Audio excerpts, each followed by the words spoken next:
Hello everyone, very good evening. Today we are going to revise chapter of capital gain. Capital gain का chapter जो हमें दिया गया है that one is from section 45 to 55. कहाँ से कहाँ तक दिया गया है? फ्रॉम सेक्शन 45 टू 65 दिया गया है. कैपिटल गेन में मेनली जो हम टैक्स करने वाले हैं that is a capital receipt. We are going to tax capital receipt point number 1 and that two in the hands of the transferrer. ये जो इनकम है वो किसके हाथ में टैक्सेबल होगी? In the hands of the transferor. Clear है? In the hands of the transferor. Point number 1 capital gain head जो हम पढ़ रहे हैं that is from section 45 to 55. इसके पहले वाला जो हेड था डेट वन इज 28 टू 44, वो कौन सा था? पीजीबीपी. इसके बाद वाला जो हेड है that is 56 to 59, that one is IFS. ठीक है, पीजीबीपी हमने रिवीजन करके कंप्लीट कर लिया. बहुत ही इजी चैप्टर था. Today we are going to revise capital gain. IFS छोटा सा चैप्टर है, वो बाद में हम रिवाइज कर लेंगे. कैपिटल गेन हेड में we are going to tax capital receipt. कौन सी रिसिप्ट को हम टैक्स करते हैं? Capital receipt point number 1 that two in the hands of the transferrer. किसके हाथ में टैक्सेबल करेंगे? In the hands of the transferrer. जैसा कि हमने बाकी हेड में पढ़ा, कैपिटल गेन हेड में भी सिर्फ और सिर्फ दो ही बातें दी गई है.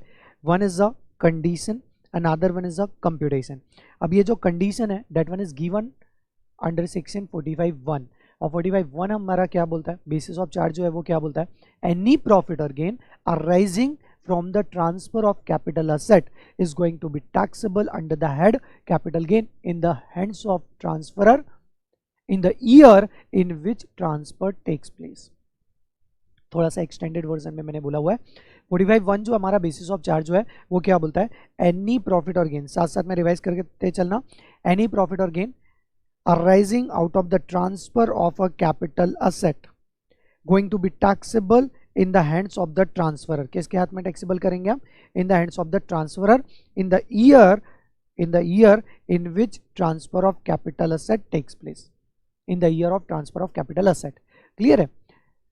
सबसे पहले ये जो प्रॉफिट और गेन अराइज हो रहा है जिसके हम टैक्सेबिलिटी की बात करें, it can B positive, it can B negative. यदि पॉजिटिव होगा तो हम कैपिटल गेन बोलेंगे, यदि निगेटिव होगा तो कैपिटल लॉस बोलेंगे. अच्छा, यदि लॉस अराइज होता है on the transfer of capital asset, in case loss arise होता है तो all of you are aware ये जो लॉस है it can be set off only intra head. Adjustment possible है. यदि लॉन्ग टर्म कैपिटल लॉस, यदि मैं लॉस की बात करूं कैपिटल गेन में, यदि आपका कैपिटल गेन निगेटिव है, कैसा है? निगेटिव कैपिटल गेन है, तो इसको हम क्या बोलते हैं? It is a capital loss. ये क्या है? कैपिटल लॉस है. और कैपिटल लॉस यदि लॉन्ग टर्म कैपिटल लॉस हुआ then it can be set off only towards the long term capital gain. Set off सिर्फ किसके साथ होगा? लॉन्ग टर्म कैपिटल गेन के साथ. But if it is a short term capital loss then it can be set off against long term capital gain as well as short term capital gain. ठीक है, जो भी available होगा हम उसके साथ सेट ऑफ कर देंगे. इन केस यदि ये सेट ऑफ नहीं हो पाया, फर्स्ट ऑफ ऑल जैसा कि मैंने आपको बोला कि कैपिटल लॉस का इंटर हेड एडजस्टमेंट कभी भी पॉसिबल नहीं होता. It can be set off only intra head. Because capital loss है तो वो रेवेन्यू इनकम के साथ कभी भी सेट ऑफ नहीं होगा. और एट द सेम टाइम हमने पढ़ रखा है बड़े भैया बहुत ही स्वाभिमानी है, वो किसी के आगे झुकने वाले नहीं है. Meaning thereby it can not be set off towards the short term capital gain.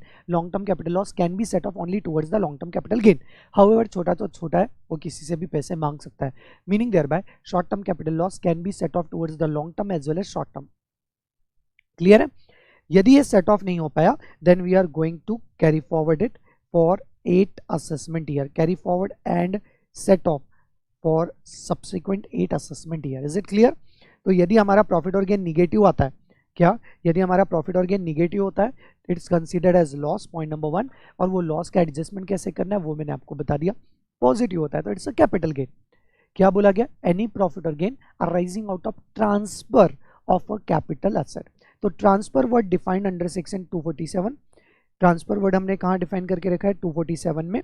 Where as capital asset word defined under section 214.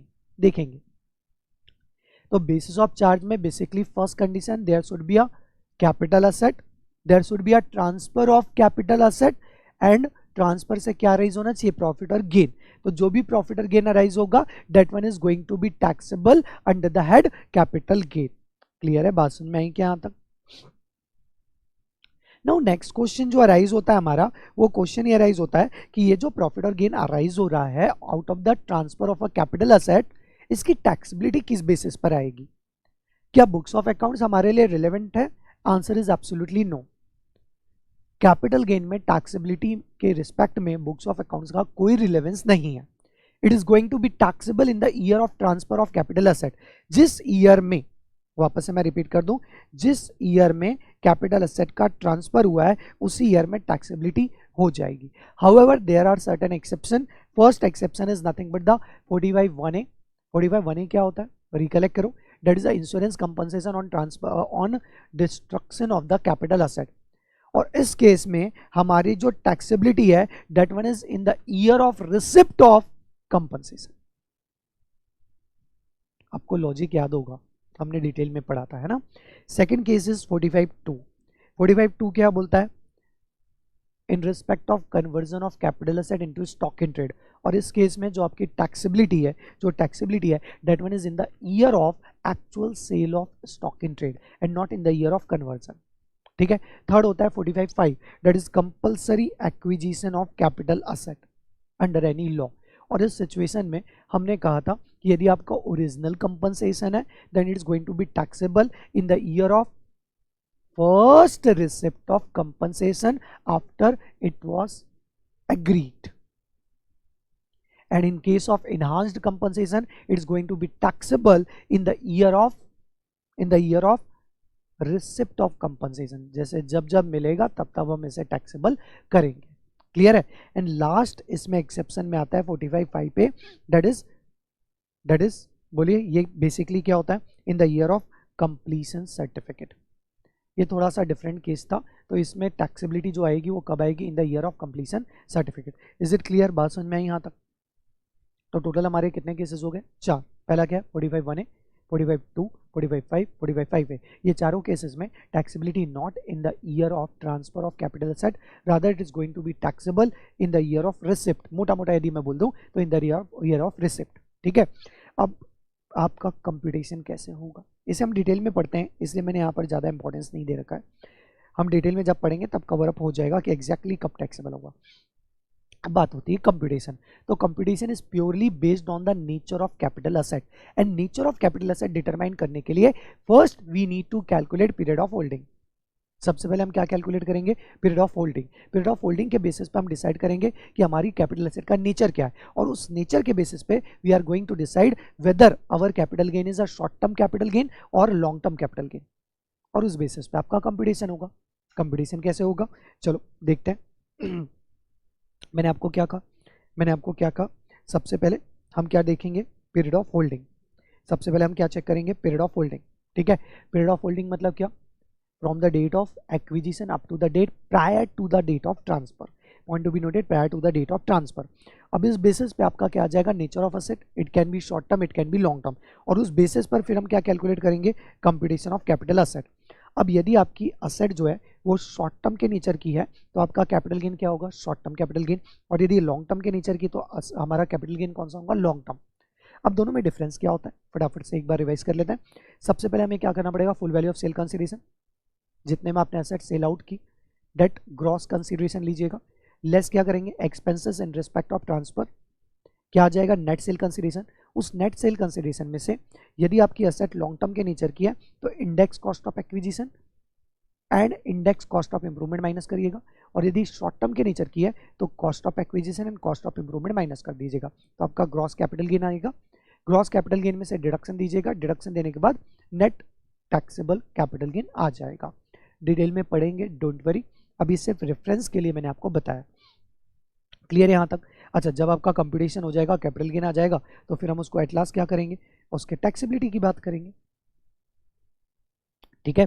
किसकी बात करेंगे हम? टैक्सेबिलिटी। टैक्सेबिलिटी मतलब क्या?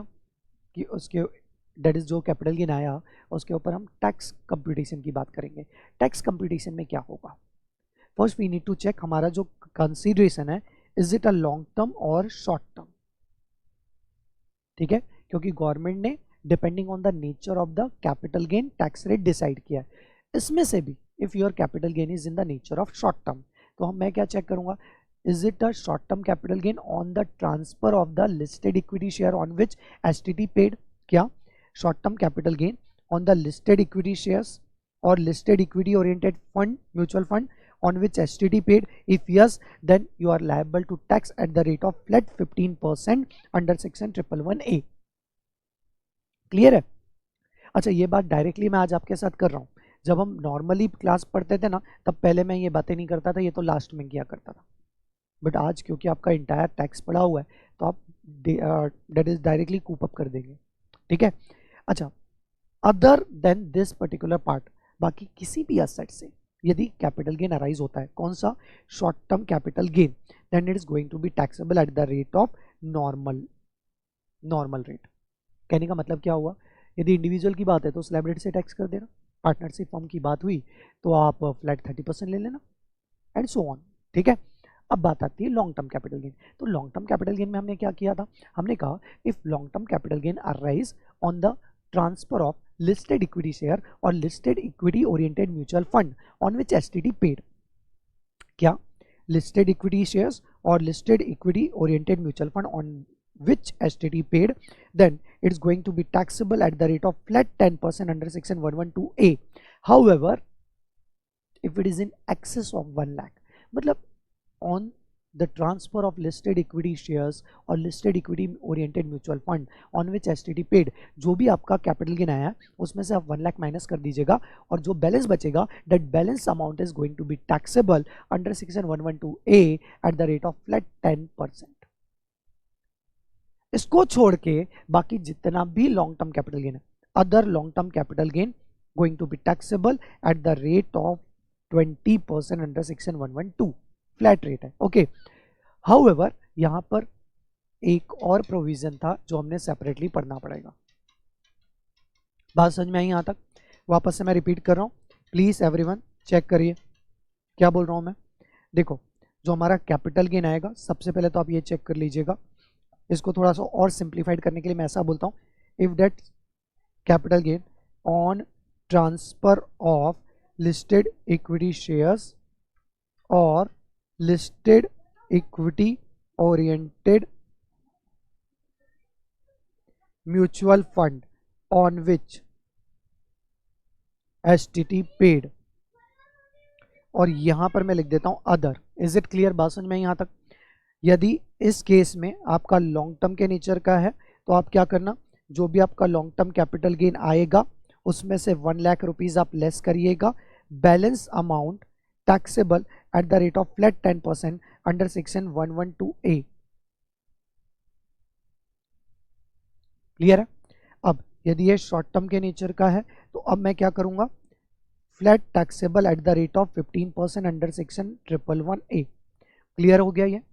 अदर असेट के रिस्पेक्ट में यदि मैं बात करूं तो यहां पर लॉन्ग टर्म है तो अगेन फ्लैट 20% ले लेना अंडर सेक्शन 112, और यदि शॉर्ट टर्म है तो मैं क्या करूंगा, नॉर्मल टैक्स रेट. क्लियर है यहां तक? बात समझ में आई? अच्छा, यहां पे अभी फॉर अ टाइम बिंग मैं स्टार मार्क लगा के रखता हूं, इसके बारे में हम बाद में बात करेंगे. ठीक है. अब और यदि फर्दर मैं इसमें कुछ डिस्कशन आपके साथ करना चाहूं तो क्या ये जो हमने फ्लैट रेट अप्लाई किया है, कौन सी flat rate? 20% under section 112 and 15% under section 111A. क्या इसके रिस्पेक्ट में गवर्नमेंट हमें बेसिक एग्जम्पशन लिमिट यूटिलाइज करना अलाउ करती है? Answer is yes, subject to condition assessee should be resident, individual resident, and आपकी बेसिक एग्जम्पशन लिमिट अनयूटिलाइज हो, unexhausted यदि आपकी लिमिट है और असेसी हमारा रेसिडेंट है, then you can utilise that limit towards the set off basic exemption. ठीक है. बात समझ में? इसके बारे में ना हम डिटेल में कंप्यूटेशन में एक बार और बात कर लेंगे ताकि आपको क्लिक हो जाए. अच्छा, अब हमारा जो चार्जिंग प्रोविजन है वो बेसिकली क्या बोल रहा है, थोड़ा सा थ्योरेटिकल बात करते हैं फिर बाद में प्रैक्टिकल में आएंगे. हमारा जो चार्जिंग प्रोविजन है वो क्या बोलता है, एनी प्रॉफिट और gain arising from the transfer of a capital asset and capital asset word defined under section 214. Capital asset word defined under section 214. अब ये जो 214 का प्रोविजन है, 214 के प्रोविजन में जो डेफिनेशन दी गई है कैपिटल एसेट की, that is the inclusive plus exhaustive. कहने का मतलब ये हुआ कि डेफिनेशन क्या बोलती है, capital asset means include but exclude, बात समझ में, but exclude, is it clear. अब यदि मैं मींस की बात करूं तो ये क्या बोलता है, capital asset means property of any kind, क्या, property of any kind, whether movable, immovable, tangible, intangible, used by the purchasee or not, used for the purpose of business or not, it doesn't make any difference। मतलब हमने each and every kind of property को यहाँ पर cover कर लिया। However, इतनी broad definition हम नहीं दे सकते थे, that is the reason हमने इसमें exclusion portion बनाया और हमने क्या बोला, however, वैसे तो हमने क्या बोला, capital asset means property of any kind, however कुछ प्रॉपर्टीज को हम यहां से एक्सक्लूड कर रहे हैं, ठीक है। अब फर्स्ट पॉइंट क्या बोला गया, capital asset exclude stock in trade, stock in trade, raw material, stores, consumable etcetera. Why, government का ऐसा करने का रीजन क्या था, बिकॉज ये स्टॉक इन ट्रेड जब आप सेल आउट करते हैं तो उससे जो प्रॉफिट और गेन होगा that should be covered under that PGBP, that is the reason government ने इसे कैपिटल एसेट से एक्सक्लूड कर दिया। इसका मतलब if you are transferring stock in trade तो उसका प्रॉफिट और गेन कैपिटल गेन में नहीं आएगा, उससे आप पीजीबीपी में ही टैक्सेबल करिए, ठीक है। Next one is a personal effect of movable property. ये क्यों एक्सक्लूड किया, because government is giving benefit to the common layman कि यदि आपका कोई पर्सनल इफेक्ट है, मूवेबल प्रॉपर्टी है जो कि पर्सनल पर्पस के लिए आप यूज कर रहे हो, तो उसके ऊपर हम कोई भी कैपिटल गेन टैक्स चार्ज नहीं करेंगे। अच्छा, लोगों ने इसका अनड्यू एडवांटेज लिया in respect of some specified asset, that is the reason government ने एक्सक्लूजन का एक्सक्लूजन बनाया, एक्सक्लूजन का exclusion that is a inclusion.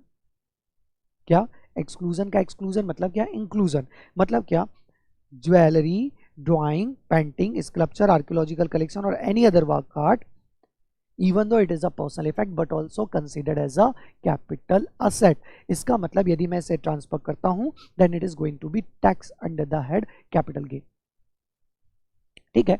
Detail में बात करेंगे थोड़ा सा रुको, ठीक है। नेक्स्ट क्या, रूरल एग्रीकल्चर लैंड। नेक्स्ट क्या है, personal effect of movable property. अच्छा, personal effect of immovable property जो है वो कैपिटल एसेट है, यहाँ पर सिर्फ क्या बोला, personal effect of movable property. अच्छा, नेक्स्ट पॉइंट क्या है, rural agriculture land, meaning thereby if your agriculture land situated in a rural area, if your agriculture land situated in a rural area then it is not considered as a capital asset, meaning thereby यदि rural area में जो land situated है जिसको हम agriculture purpose के लिए use कर रहे हैं, एग्रीकल्चर पर्पस के लिए यूज कर रहे हैं, कहने का मतलब क्या हुआ कि ईदर बाय हिमसेल्फ और उसके फैमिली मेंबर और किसी और के थ्रू हमने उस लैंड को पास्ट 2 years के लिए एग्रीकल्चर पर्पस के लिए यूज किया है, then it is considered as agriculture land है। If it is situated in a rural area then it is not a capital asset, तो यदि आप इसे ट्रांसफर करते हो तो कोई कैपिटल गेन अराइज नहीं होगा। अपार्ट फ्रॉम दैट हमने क्या बोला, gold deposit bond scheme 1999 and gold modernisation scheme 2015, this all are a exclusion. इसके बारे में थोड़ा सा हम बातें वापस से करेंगे, ठीक है। However we are going to include, क्या इंक्लूड करेंगे, इंक्लूड करेंगे shares and securities held by FII. इसका मैंने आपको रीज़न बताया था बिकॉज बहुत ज़्यादा कन्फ्यूज़न होता था कि इस पर्टिकुलर पार्ट को हमें कैपिटल असेट में इंक्लूड करना है या दैट इज इससे जो कैपिटल गेन आ रहा है उसे कैपिटल गेन में कवर करना है या पीजीबीपी में ले जाना है। अब बीइंग अ असेसिंग ऑफिसर मैं क्या करता था, इसको पीजीबीपी में ले जाता था क्योंकि वहाँ पर टैक्सेबिलिटी ज़्यादा आती थी और यहाँ पर तो पहले अर्लियर डेज में long term capital gain exempt था, तो गवर्नमेंट ने क्लैरिफिकेशन दिया कि whenever shares and security held by the FII, ये एफआईआई कौन है, foreign institutional investor, then that shares and security always and always considered as a capital asset। कहानी खत्म हो गई, डिस्प्यूट अब होना ही नहीं चाहिए, ठीक है। तो बेसिक डेफिनेशन मेरी क्या है, एक बार बस मेरे साथ रिवाइज कर दो फिर हम आगे बढ़ेंगे थोड़ा सा डिटेल डिस्कशन करके। Capital asset means property of any kind, however it exclude stock in trade, raw material, consumable, however it exclude personal effect of movable property, however it exclude rural agriculture land, gold monetisation bond या gold deposit bond, but include jewellery, drawing, painting, sculpture, archaeological collection और any other work art and shares and security held by FII, foreign institutional investor. Clear है, समझ में आया? अब यदि समझ में आ गया तो सबसे पहले तो मैं आपसे बात करता हूँ मूवेबल प्रॉपर्टी। एक बात हमेशा ध्यान रखना, इमूवेबल प्रॉपर्टी पर्सनल इफेक्ट हो ना हो, respective of the fact, immovable property को तो वैसे भी हमें कैपिटल एसेट कंसीडर करनी ही करनी है। यहां पर जो बात हो रही है वो सिर्फ किसकी हो रही है? मूवेबल प्रॉपर्टी की। अब मूवेबल प्रॉपर्टी में भी दो पार्ट मैंने करता हूँ कि आप इसे पर्सनल पर्पस के लिए यूज कर रहे हो या other use. If you are using it for other purpose, if you are using it for other purpose, then it is always and always considered as a capital asset and liable to capital gain. Sir other purpose मतलब क्या? Other than the personal मतलब क्या? For example आप business purpose के लिए use कर रहे हो, then it is liable to capital gain, ठीक है, because it's considered as a capital asset, ठीक है। But if that movable property used for personal purpose, किस पर्पस के लिए यूज किया? पर्सनल पर्पस के लिए। And if that movable property is other than jewelry, drawing, painting, sculpture, archaeological collection or any other work art, then it is not considered as a capital asset, hence no question of capital gain arise। बात यहीं पर खत्म। इसका मतलब ये हुआ कि यदि आपकी movable property jewellery, drawing, painting, sculpture, archaeological collection और एनी अदर वर्क आर्ट है और यदि आप उसे पर्सनल पर्पस के लिए यूज कर रहे हैं, then it is treated as capital asset and hence liable to capital gain. Simple, ध्यान रहेगा, एकदम सिंपल हो गया ना। मूवेबल प्रॉपर्टी में पहले ये चेक करो पर्सनल है, पर्सनल यूज है या नहीं है। इफ नहीं तो capital asset liable to capital gain. But यदि पर्सनल यूज है तो अब अगेन दो बातें, पहले ये चेक करो ये एसेट कौन सी। If it is a jewellery, drawing, painting, sculpture, archaeological collection और any other work art, then it is treated as capital asset and liable to capital gain. Other than that never ever considered as a capital asset, hence no capital gain arise. अब इसके respect में ना मैंने आपको कुछ case law बताए थे। सबसे पहला केस लॉ कि यदि सिल्वर यूटेंसिल्स पर्सनल पर्पस के लिए हम यूज कर रहे हैं और यदि हम इसे सेल करते हैं, then no capital gain arise. Why? Because silver utensil is not at all considered as a jewellery and it is used for personal purpose. Movable property used for personal purpose other than jewelry, drawing, painting, etc. Meaning thereby, ये ध्यान रखना बेटा, ये गलती मत करना। Silver utensils never ever considered as a capital asset, hence no capital gain arise, and this is the settled judgment of in the case of Banarsi Lal versus CIT, ठीक है। However, gold utensils or coin or bar or bullion of any precious or semi precious metal is considered as a capital asset because personal effect नहीं है, ठीक है ना। Personal, ये हमने detail में डिस्कस किया था कि पर्सनल इफेक्ट क्यों नहीं है, क्या होता है, ये सारी बातें ऑलरेडी मैं आपके साथ कर चुका हूँ। तो it is considered as a capital asset and hence liable to capital gain. और ये कौन सा केस था? Maharaja Rana Hemant Singh versus CIT। Clear है यहाँ तक बात समझ में आई? अच्छा, यदि कार को मैं पर्सनल पर्पस के लिए यूज कर रहा हूँ, वापस से मैं रिपीट करूँ, कार को यदि मैंने पर्सनल पर्पस के लिए यूज किया है, then it is not a capital asset and no capital gain applicable. But if car used for business purpose, then it is a capital asset and hence liable to capital gain. ये ध्यान रहेगा। चलो, अब इतनी बात ध्यान रहेगी तो एनालिसिस नंबर 2। एनालिसिस नंबर 2 किसका? एग्रीकल्चर इनकम का। एग्रीकल्चर इनकम दो टाइप की हो सकती है, one is a revenue and other one is a capital. यदि मैं रेवेन्यू की बात करूं, किसकी बात करूं? यदि एग्रीकल्चर इनकम आपकी रेवेन्यू के नेचर की है। सर रेवेन्यू वाली इनकम कौन सी होती है, हमें तो याद ही नहीं आ रहा। तो बेटा एग्रीकल्चर इनकम जो रेवेन्यू वाली होती है उसके बारे में मैं बात कर लूं। As defined under section 2A, याद आ रहा है आपको कुछ? एग्रीकल्चर इनकम तीन टाइप की हो सकती है रेवेन्यू। पहला तो cell proceed of agriculture produce, दूसरा रेंट ऑफ एग्रीकल्चर लैंड और फार्म हाउस। कुछ छोटा छोटा सुना सुना लग रहा है, क्या क्या कहा मैंने? चलो बताओ। या तो आपने एग्रीकल्चर प्रोड्यूस को सेल आउट किया, आपने एग्रीकल्चर करके एग्रीकल्चर प्रोड्यूस को सेल आउट किया, then it is considered as a agriculture income. Point number 1। Point number 2, agriculture land को आपने लेट आउट किया तो जो रेंटल इनकम आई that one is agriculture income. Third, farm house को लेट आउट किया for the purpose of storage of crops or for the purpose of farmers, then also it is considered as a agriculture income and hence exempt under section 10(1) subject to condition agriculture land situated in India. Point को ध्यान से सुनना, agriculture revenue income की मैं बात कर रहा हूं। यदि ये अराइज हो रही है from the land situated in India then exempt under section 10(1) without any second thought. But if agriculture land situated outside India then it's going to be taxable under the head IFRS। यहाँ पर capital gain का कोई relevance नहीं है because ये कैसी income है, revenue. Clear है? तो जब भी एग्रीकल्चर रेवेन्यू इनकम की बात होगी तो आप ये चेक कर लेना, it is arising from the agriculture land situated in India और outside India. If it is situated inside India then exempt under section 10(1) but if it is situated outside India then taxable under that IFRS। अब यदि outside India है इसका मतलब accrue तो outside India हुआ है, but we need to check receipt कहाँ हुआ है। If it is received in India then it is a Indian income taxable to all. If it is received outside India then it is a foreign income and taxable only to the RNROR। But दोनों ही cases में taxable कहाँ होगी, IFOS। ठीक है,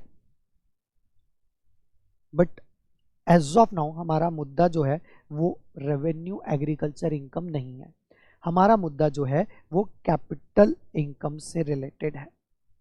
मतलब मैं आपसे जो अभी बात करना चाह रहा हूँ वो क्या बात करना चाह रहा हूँ कि यदि आपने एग्रीकल्चर लैंड को सेल आउट किया, कौन सी agriculture land which is situated in India,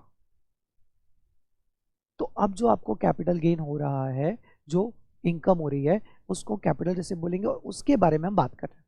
ठीक है, तो सबसे पहले first and foremost if your agriculture land situated in a rural area, वापस से पॉइंट टू बी नोटेड, हम कैपिटल रिसिप्ट की बात कर रहे हैं, डेट टू हमारा लैंड जो है वो इंडिया में सिचुएटेड है। आउटसाइड इंडिया की बातें मैं सब्सिक्वेंटली कर लूंगा। Agriculture land situated inside India in a rural area then it is not a capital asset and no capital gain arise. However, if agriculture land situated in India but outside the rural area, मतलब if it is situated in a urban area then it is treated as capital asset, then it is treated as capital asset. Is it clear? बात समझ में यहाँ तक? Urban area में तो capital asset, but capital asset तो है, but क्या जो कैपिटल गेन अराइज होगा वो हमेशा हमेशा टैक्सेबल होगा या गवर्नमेंट ने कुछ रिलैक्सेशन दिया है? तो वैसे तो normally liable to capital gain tax. However government ने एक रिलैक्सेशन देके रखा है। सर रिलैक्सेशन क्या है कि if agriculture land situated in urban area inside India transfer under the compulsory acquisition under any law, compulsory acquisition में ट्रांसफर हुआ है, then it's going to be exempt under section 1037, then it's going to be exempt under section 1037। Is it clear? बात समझ में आई? अब इसका जो second part है वो मैं आपके साथ डिस्कस करता हूँ। पहले तो आपको ये समझ में आना चाहिए कि रूरल एरिया क्या और अर्बन एरिया मतलब क्या होता है। तो रूरल एरिया मतलब क्या, area other than the urban area. Urban area को छोड़ के बाकी जितना भी एरिया है वो पूरा रूरल है। फिर अर्बन एरिया क्या है, तो अर्बन एरिया को हमने डिफाइन कर रखा है। सर कैसे डिफाइन किया है? तो हम क्या बोलते हैं, अर्बन एरिया मीन्स एरिया जिसकी पॉपुलेशन मोर देन 10,000 है। पहला क्राइटेरिया क्या है, ऐसा एरिया जिसकी population more than 10,000 is considered as a urban area, as well as इस अर्बन एरिया का जो एडजेसेंट एरिया है up to 2 kilometre, 6 kilometre and 8 kilometre is also considered as a urban area. अब ये जो 2, 6, 8 किलोमीटर की बात हो रही है, it's purely depend on the population of the core area. यदि आपके कोर एरिया की जो पॉपुलेशन है it is more than 10,000 but less than 1 lakh, 10,000 से ज्यादा तो होना ही चाहिए, 10,000 से कम है तो इट क्वाइट पॉसिबल वो रूरल हो जाए, सब्जेक्ट टू कंडीशन 2, 6 और 8 में ना आ रहा हो।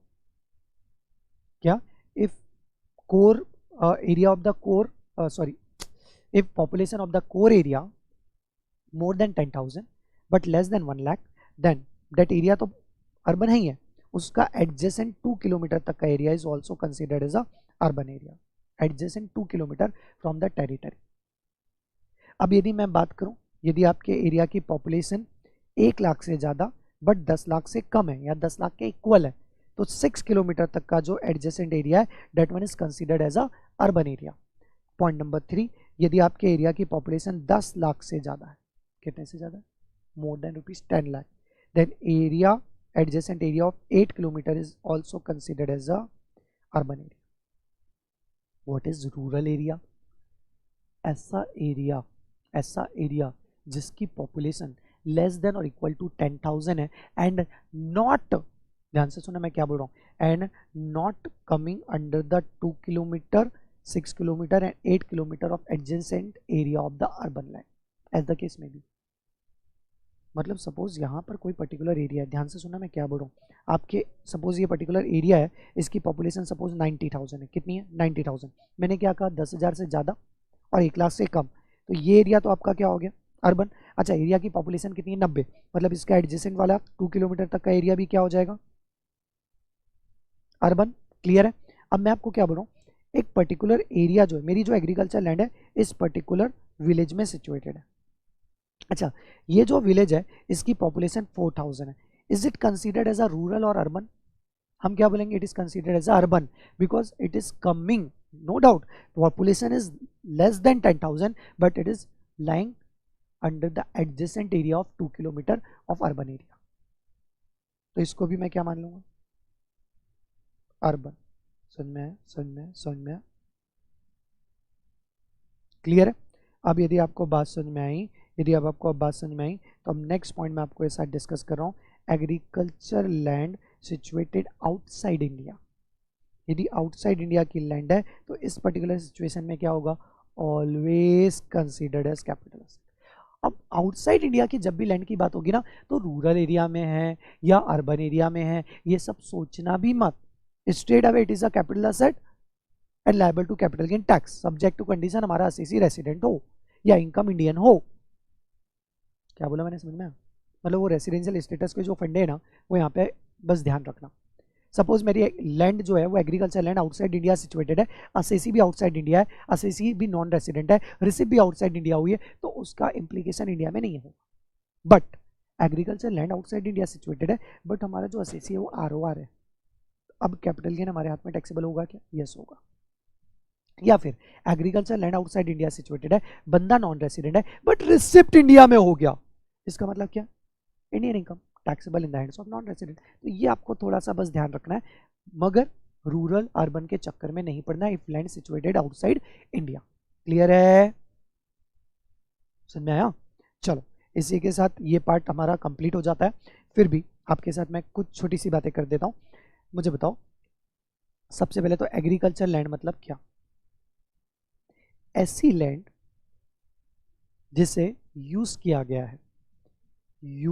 है फॉर एग्रीकल्चर पर्पस, यूज किया गया है for agriculture purpose for last 2 previous year, either by himself और थ्रू हिज पेरेंट्स और ग्रैंड पेरेंट्स, या फिर हमने किसी और को फार्मर्स को अपॉइंट करके यूज करा, तो एग्रीकल्चर लैंड।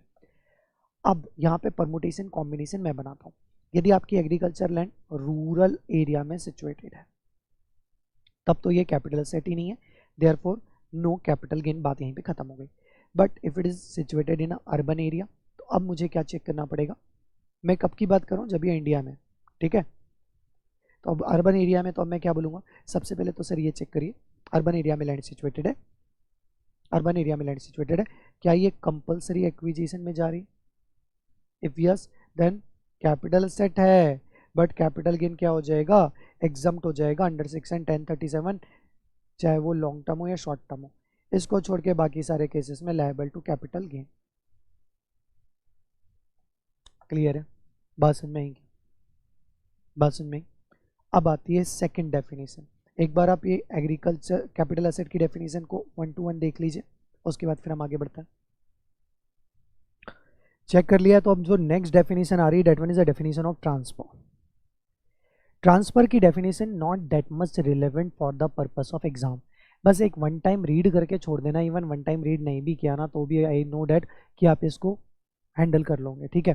ट्रांसफर मतलब क्या, as defined under section 247, however we need to learn definition of transfer along with the section 47। मतलब जब भी हम ट्रांसफर पढ़ते हैं ना तो जानबूझ के मैं यहाँ पे लिखवाता हूँ रेड विथ सेक्शन 47।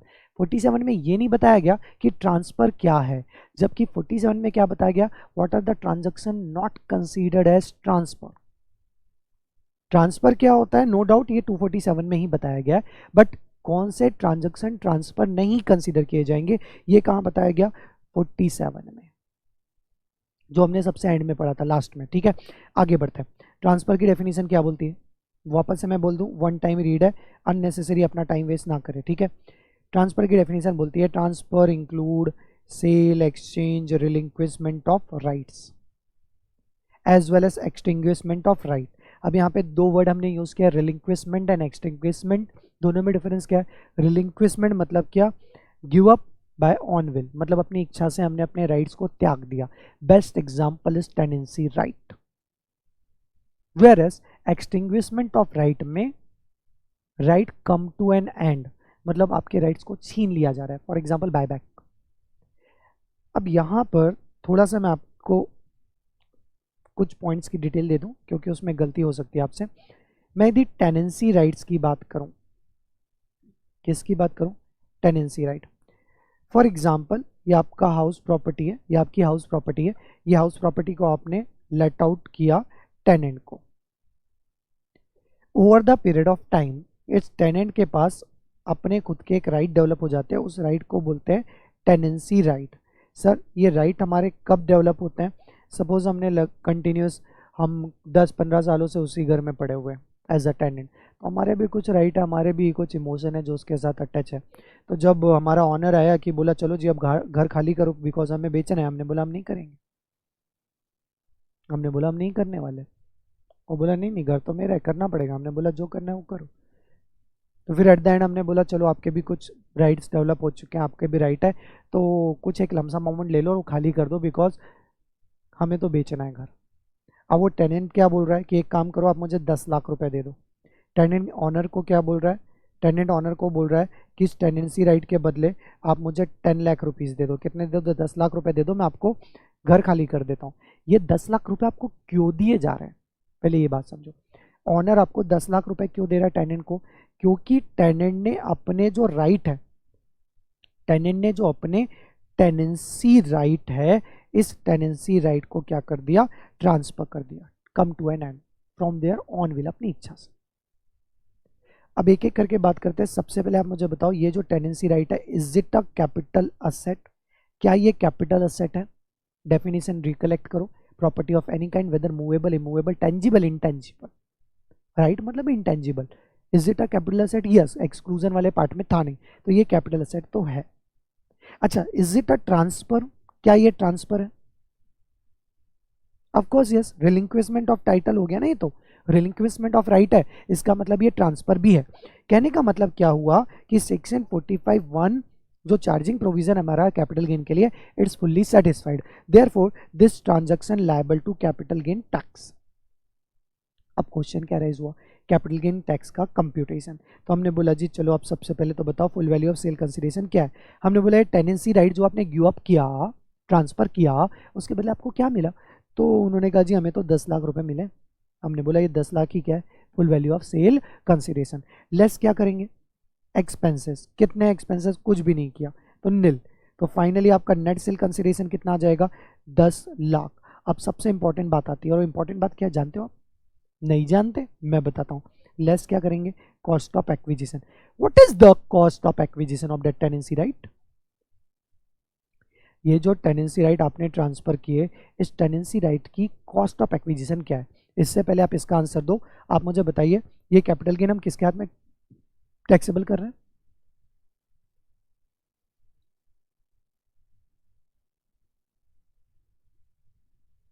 किसके हाथ में टैक्स कर रहे हैं, in the hands of the tenant. अब टेनेंट के हाथ में कॉस्ट ऑफ एक्विजिशन क्या होगा,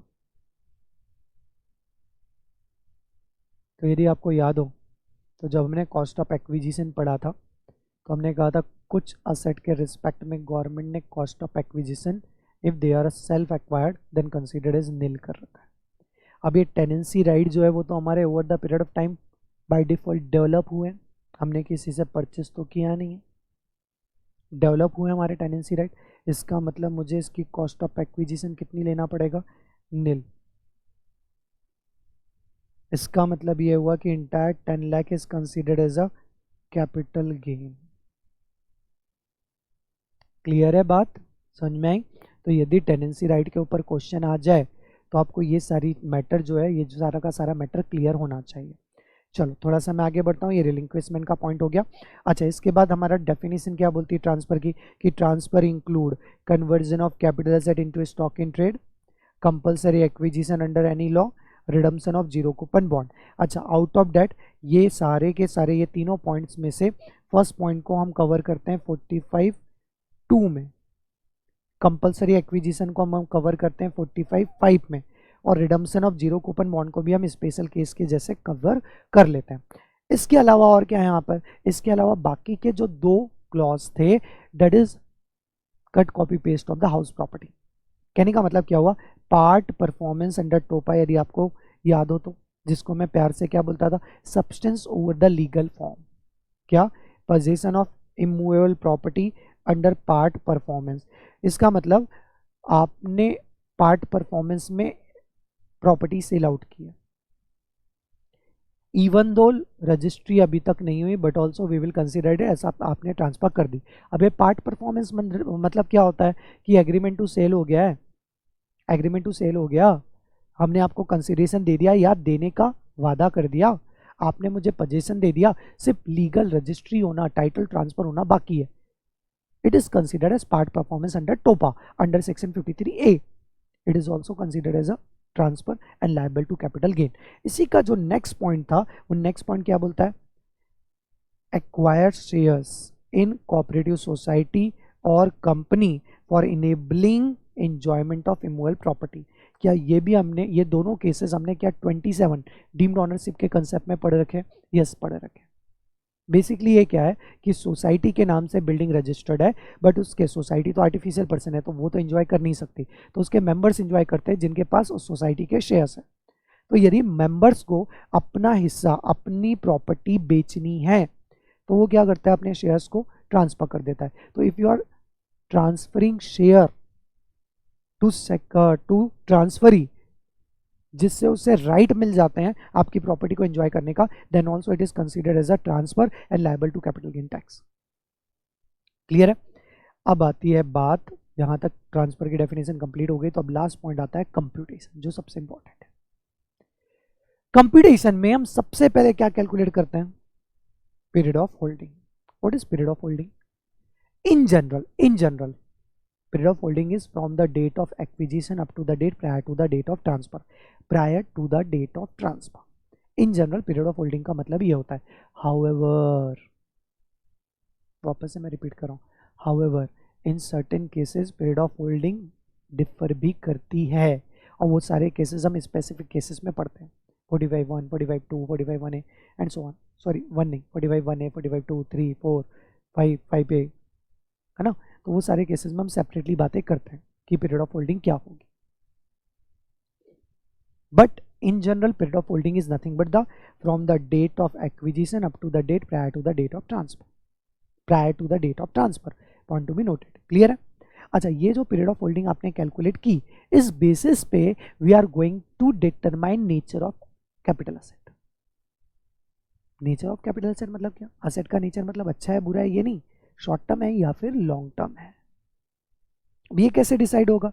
तो हमने कहा if asset hold a period of holding of that particular asset is more than particular period, then it is considered as a long term, and if it is less than और equal to particular period, then it is considered as a short term. वो particular period क्या है? Depending on the again nature of asset. If it is a specified asset, then criteria is 12 months. In respect of specified asset, if period of holding is more than 12 months, then it is a long term, and if it is less than or equal to 12 months, then it is a short term. Now question is कि ये specified asset कौन कौन सी है? तो हमने क्या बोला, listed equity shares और preference share, listed securities, zero coupon bond, और क्या होता है यूनिट्स ऑफ यूटीआई, और क्या listed equity oriented mutual fund और unlisted equity oriented mutual fund. अभी इक्विटी ओरिएंटेड म्यूचुअल फंड क्या होता है? ऐसा म्यूचुअल फंड जिसका मोर देन 65% इक्विटी मार्केट में इन्वेस्ट किया गया। ठीक है, क्या क्या बोला गया? ए क्लास ऑफ असेट का मतलब लिस्टेड इक्विटी शेयर और listed preference share, listed securities that is debenture, bond etcetera, listed or unlisted equity oriented mutual fund, units of zero coupon bond and units of UTI. This is considered as a specified security. और इन सब के case में क्योंकि इनका price जो है ना बहुत फ्रिक्वेंटली फ्लक्चुएट होता है, that is the criteria is 12 months. Criteria is 12 months. Sir बाकी असेट के केस में क्या है? तो हमने बोला जी बाकी असेट के केस में क्या किया पता आपको? 36 मंथ का क्राइटेरिया लिया गया। मतलब बाकी एसेट के केस में if period of holding is more than 36 month then long term, and if it is less than और equal to 36 month then short term. However in दोनों के बीच में भी कुछ है। क्या है?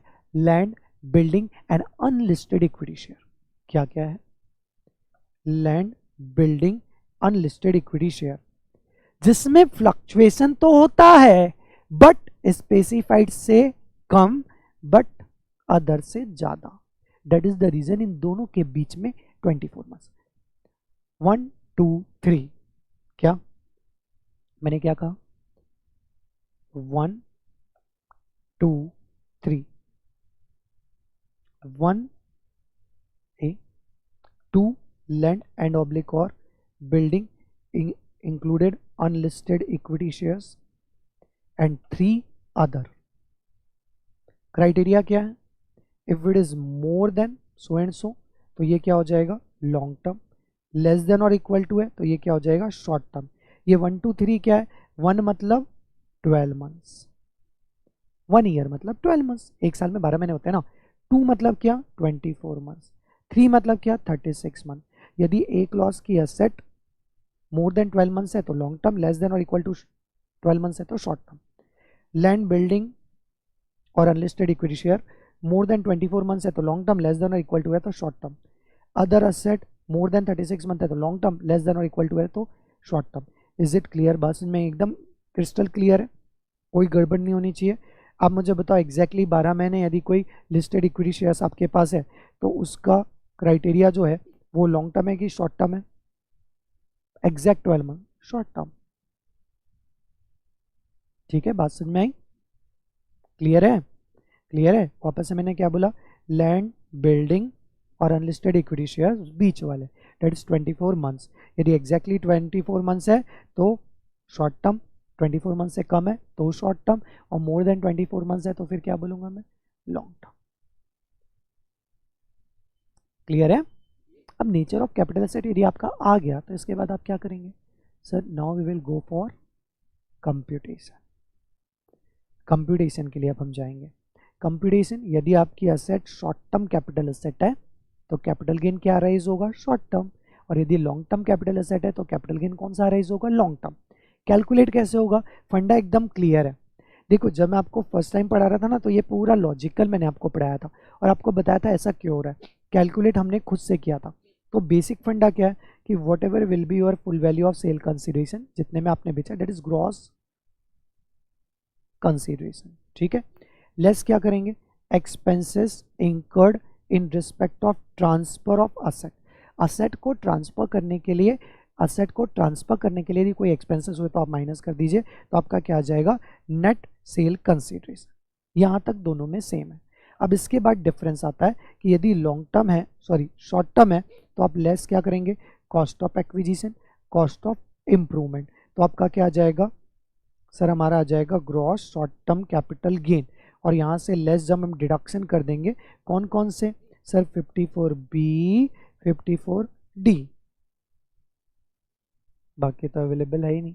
अच्छा और भी अवेलेबल है बट वो आपके सिलेबस में नहीं है तो भूल जाओ। क्या आ जाएगा? Net short term capital gain. अब यदि यही एसेट आपकी लॉन्ग टर्म है तो यहाँ तक तो वही रहेगा, नेट सेल कंसिडरेशन तक, वहाँ तक कोई चेंज नहीं होगा। बट हम लेस क्या करेंगे? Index cost of acquisition less index cost of improvement, तो हमारा क्या आ जाएगा? Gross long term capital gain. Less क्या करूँगा मैं यहाँ से? डिडक्शन। डिडक्शन कौन कौन से? 54, 54B, 54D, 54EC, 54EE, 54F और 54G। 54F तक ही तो मैं वहीं ले रहा हूँ, तो आपका क्या आ जाएगा, net long term capital gain. This is the way of computation.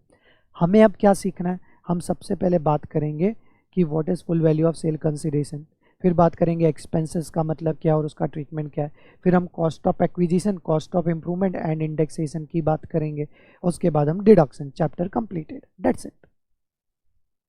Easy है ना? यस, ऑफ कोर्स इजी है। तो अब सबसे पहले जो बात आ रही है वो किसकी आ रही है, एक्सपेंसेस की। सबसे पहले बात मैं किसके साथ कर रहा हूँ, एक्सपेंसेस की। आराम से सुनते चलना। देखो, कभी भी कैपिटल एसेट की हम जब बात करते हैं ना, तो कैपिटल एसेट के रिस्पेक्ट में आप एक्सपेंडिचर कितने मूवमेंट पर इंकर करते हैं, पहले ये बताओ। क्या बोल रहा हूँ मैं, जो हम एक्सपेंसेस इंकर करते हैं वो कितने लेवल पे करते हैं। सर सपोज हमने कोई कैपिटल एसेट परचेज किया, 10 लाख का परचेज किया, तो ये इसको मैं एक्सपेंसेस नहीं बोलता, ये तो आपका इन्वेस्टमेंट हो गया। बट 10 लाख की एसेट परचेज करने के लिए हमने सपोज कोई एक्सपेंसेस इंकर किया, फ्रेट चार्जेस पे किए, है ना, इंटरेस्ट पे कर रहे हैं, इंस्टॉलेशन चार्जेस, तो ये जो एक्सपेंसेस है, एक एक्सपेंसेस क्या हो गया eight the time of purchase, फिर परचेस होके एसेट आ गई, इंस्टॉल होगी, सब कुछ हो गया। अब क्या होता है, अब क्या होता है, अब उस एसेट में during the holding of that particular asset, मतलब ड्यूरिंग द पीरियड और भी एक्सपेंडिचर इंकर होता है। कहने का मतलब क्या, after the acquisition but before the transfer. आप जब उस एसेट को यूज करोगे तो यूज के भी तो एक्सपेंसेस होंगे, मतलब क्या, in between acquisition and transfer जो एसेट के खर्चे होते हैं। और खर्चे कब होते हैं सर, एट द एंड हम उसको बेच रहे हैं या डिस्कार्ड कर रहे हैं, तो उस पर्टिकुलर लेवल पे यदि कुछ एक्सपेंसेस इंकर हुए, सपोज बेचने के लिए हमने एजेंट अपॉइंट किया तो कमीशन लग गया, हमने एडवर्टाइजमेंट की तो एडवर्टाइजमेंट एक्सपेंसेस, मतलब at the time of sale. ठीक है, एक एक करके बात करते हैं। आप मुझे बताइए, जब भी आप कोई एसेट परचेस करते हैं और परचेस के रिस्पेक्ट में जो एक्सपेंसेस हुए, तो हम उसको जनरली क्या करते हैं, हम सर उसकी कॉस्ट में ऐड करके उसे कैपिटलाइज कर देते हैं, बराबर है ना। तो इससे भी मैं क्या करूंगा, एडेड या included in cost of acquisition. Clear है। अब यदि सेल करते समय मेरे कोई एक्सपेंसेस हुए हैं, एसेट को सेल करना है, सेल करने के लिए मैंने एडवर्टाइजमेंट किया, अच्छा 5 लाख की एसेट आपकी सेल हुई, एडवर्टाइजमेंट के खर्चे आपके 50,000 है, तो नेट कितना बचा सर, 4.5।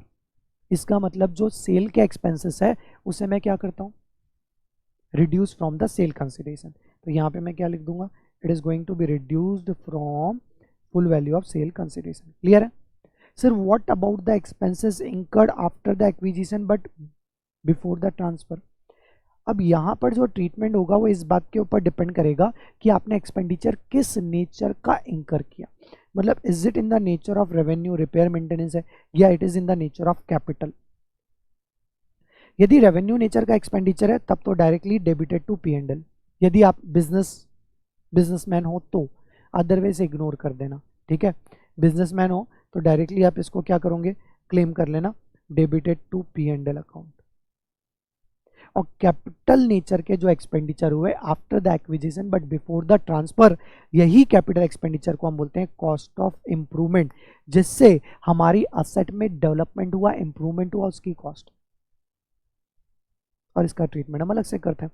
तो वापस से मुझे बताइए, एक्सपेंसेस जो होते हैं वो हम कितने लेवल पे इंकर करते हैं कैपिटल में, 3 लेवल।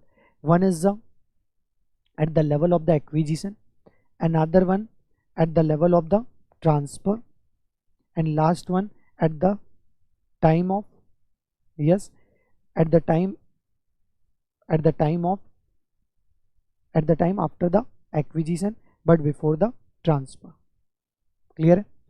जो एक्विजिशन के समय एक्सपेंसेस किए हैं, it's going to be added in cost of acquisition except STT, security transaction tax का कोई ट्रीटमेंट नहीं होता according to 5th provision of section 48। कहने का मतलब क्या है कि सपोज मैंने शेयर्स परचेस किए, all of you are aware, जब हम शेयर परचेस करते हैं तो we need to pay STT, security transaction tax to the government. अच्छा, ये शेयर्स मेरे लिए इन्वेस्टमेंट है, तो STT मेरा खर्चा है, तो क्या वो STT हमारी कॉस्ट ऑफ एक्विजिशन में ऐड होगा, answer is no. You need to ignore STT. Clear है? अच्छा, यही केस यदि शेयर्स जो मैंने परचेस किए यदि वो मेरे लिए स्टॉक इन ट्रेड होते हैं और मैंने यदि एसटीटी पेड किया तो इस एसटीटी पेड का क्या होगा? तो that STT paid going to be reduce from your cost of acquisition. मतलब इसका सेकेंड वर्जन बोलूं तो it can be debited to your P&L। जब हमारे हमारे जो क्लाइंट रहते हैं जो कि प्योरली शेयर्स में डील करते हैं ना, तो हम उनके लिए क्या करते हैं, जो शेयर्स में डील करते हैं उनके लिए शेयर्स जो है वो स्टॉक इन ट्रेड, और जो स्टॉक इन ट्रेड है तो जो उन्होंने एसटीटी पेड किया that is form number 10DB, उसके लिए 10DB हम स्टेटमेंट ले लेते हैं, उसमें जो एसटीटी उन्होंने पेड किया उसको हम डायरेक्टली P&L में डेबिट कर देते हैं, मतलब उसका डिडक्शन मिलता है अकॉर्डिंग टू सेक्शन 36। बट यदि आपका शेयर्स एंड सिक्योरिटी इन्वेस्टमेंट है तो उसके लिए यदि आप एसटीटी पे करो तो उसका कोई डिडक्शन नहीं मिलेगा, ignore it. Second point, sale करते समय जो भी आपने एक्सपेंसेस किए you are going to reduce it from your full value of sale consideration except STT. Again STT को आपको purchase as well as sale दोनों में इग्नोर करना है। अच्छा, जो कैपिटल एक्सपेंडिचर आपने इंकर की after the acquisition but before the transfer, उससे मैं क्या कंसिडर करूंगा? कॉस्ट ऑफ इंप्रूवमेंट, जिसकी बातें हम अलग से करते हैं। क्लियर है? तो इसी के साथ एक्सपेंसेस का पार्ट हमारा कंप्लीट हो गया। अब एक्सपेंसेस के बाद मैं कहां पर आता हूं? डायरेक्टली आ जाता हूं मैं full value of sale consideration. कहां पर आ रहा हूं ना मैं? Full value of sale consideration. ठीक है, अब यदि ये full value of sale consideration की मैं बात करूं, ध्यान से सुनना, समझना, अमेंडमेंट भी है, आराम आराम से समझेंगे, सारी बातें समझ में आ जाएगी। Full value of sale consideration को समझने के लिए हम इसे 3 पार्ट में डिवाइड करते हैं। First part is land and oblique और building, that is section 50C से related.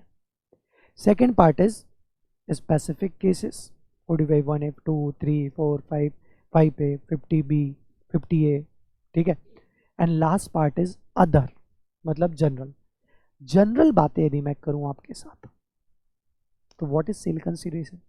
Sale consideration is nothing but the amount received or receivable from the buyer to the seller, whether in cash or in kind at the time of transfer or at later point of time, in exchange of the capital asset.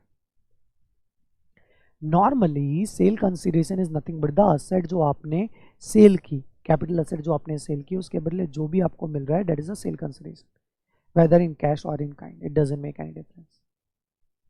समझा बेटा? क्या normally other cases में, क्या सबसे पहले मैं आपके साथ अदर केस डील करता हूँ।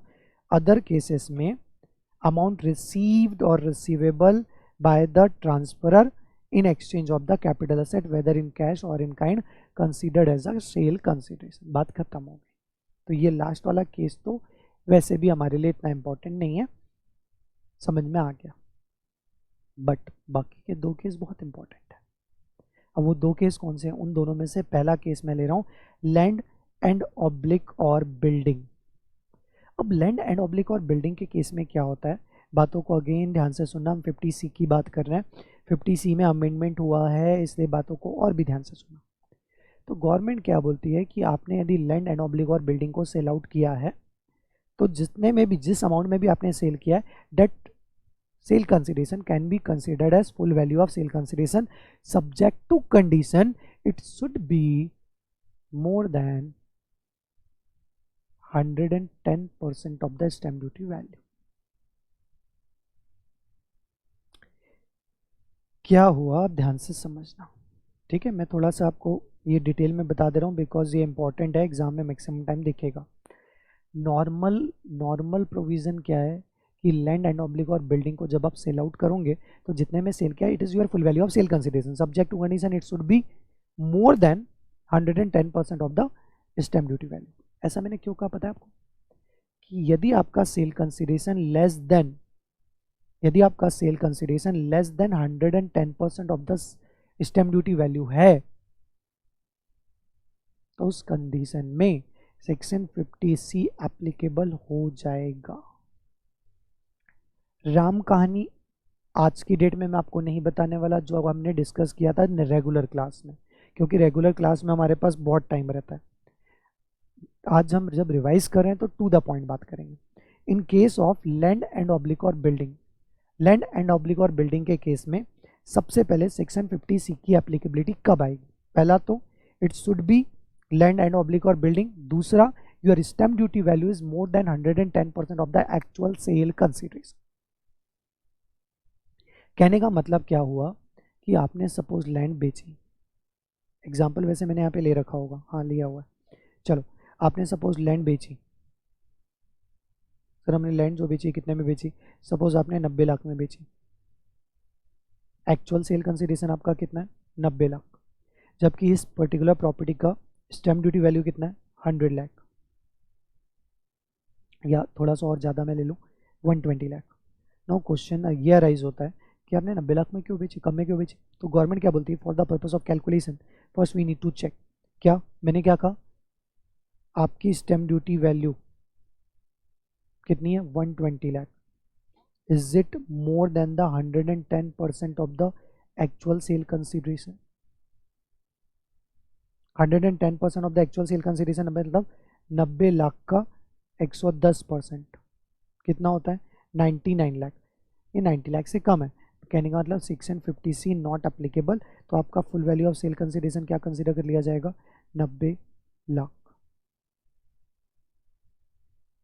सॉरी आपका full value of sale consideration क्या कंसीडर कर लिया जाएगा, बोलो 120 लाख, मतलब section 50C is going to be applicable because stamp duty value is more than 110% of sale consideration. Clear है, क्लियर है बात समझ में?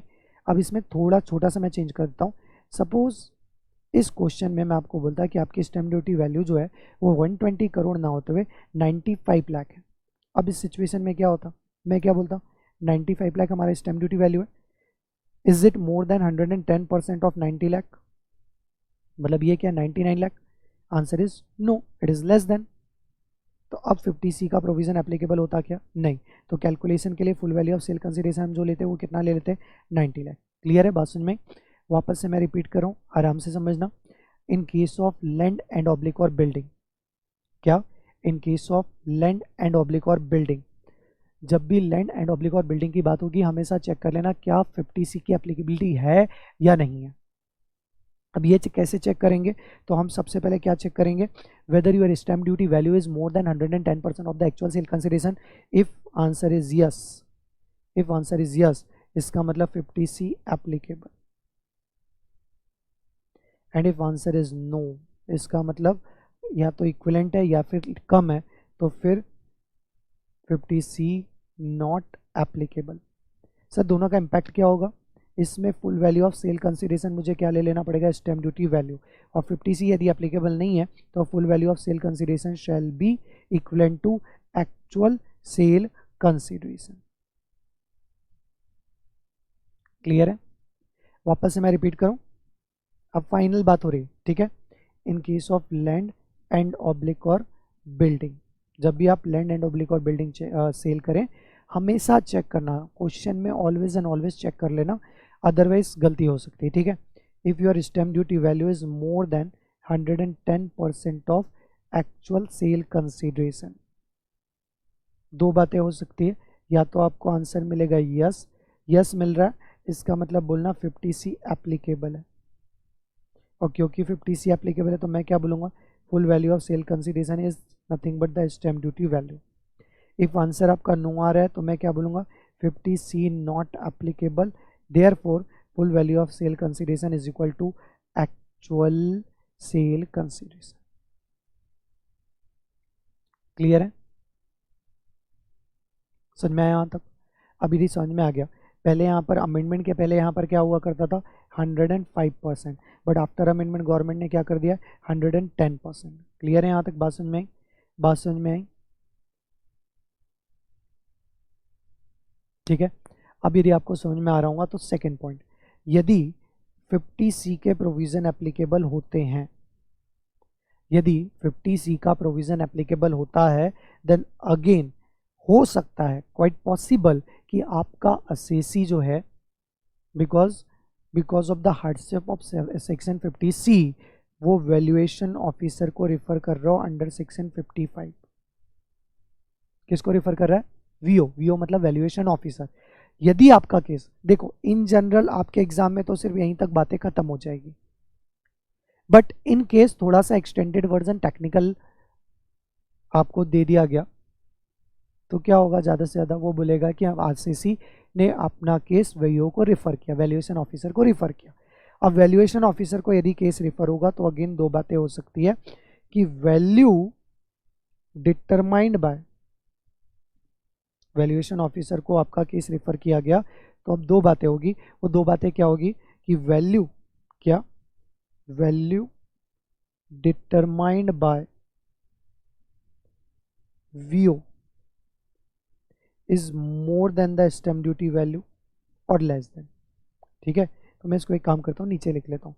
If it is more than the stamp duty value then ignore it and take stamp duty value as a full value of sale consideration. And if it is less than or equal to stamp duty value, तो उस situation में अब क्या करना आप, then full value of sale consideration is equivalent to value determined by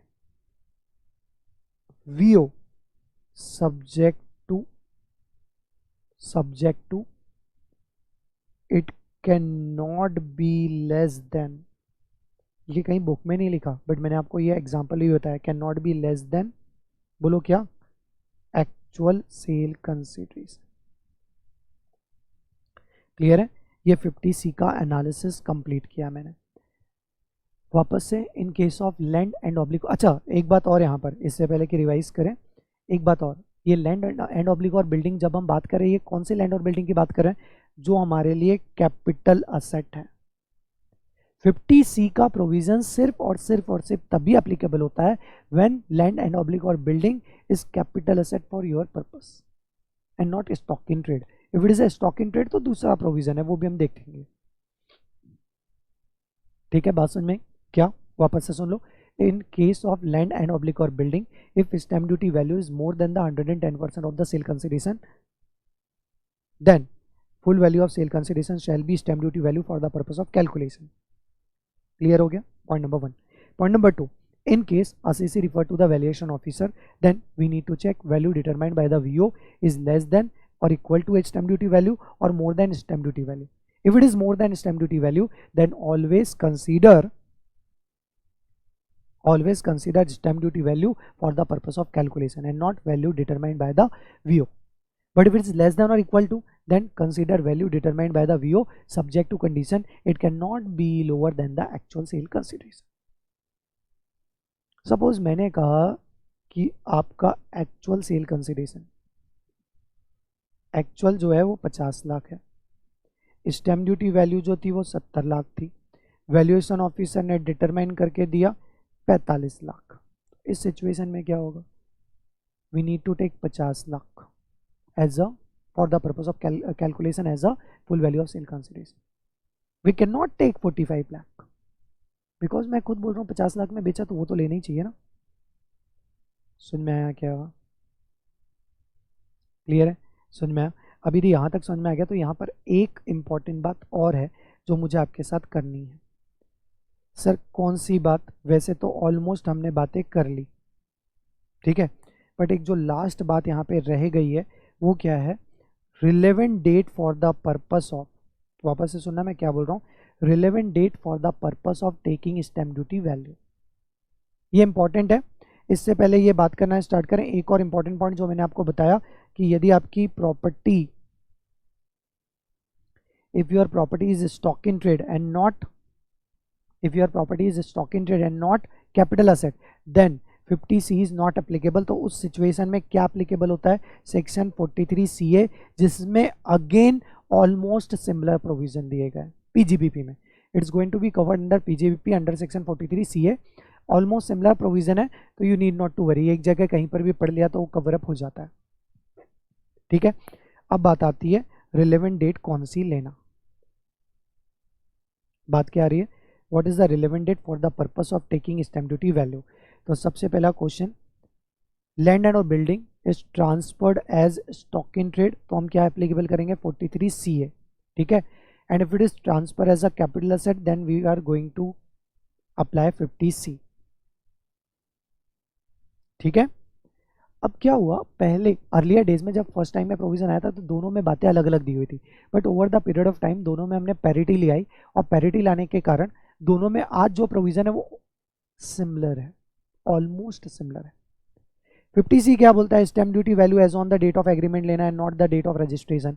eight the same time 43C भी यही बोलता है कि stamp duty value as on the date of agreement ले लेना and not as on the date of registration. मगर अब यहां पर मुद्दा कब आता है, whenever your date of agreement and date of registration is not same. ये इंपॉर्टेंट चार्ट है, यहां से क्वेश्चन बनेगा। यदि लैंड और बिल्डिंग का केस आया ना तो हो सकता है उसमें आपको ये सारा कैलकुलेशन भी ध्यान रखना पड़े, ये रिलेवेंट डेट का और इंपॉर्टेंस भी रहेगा।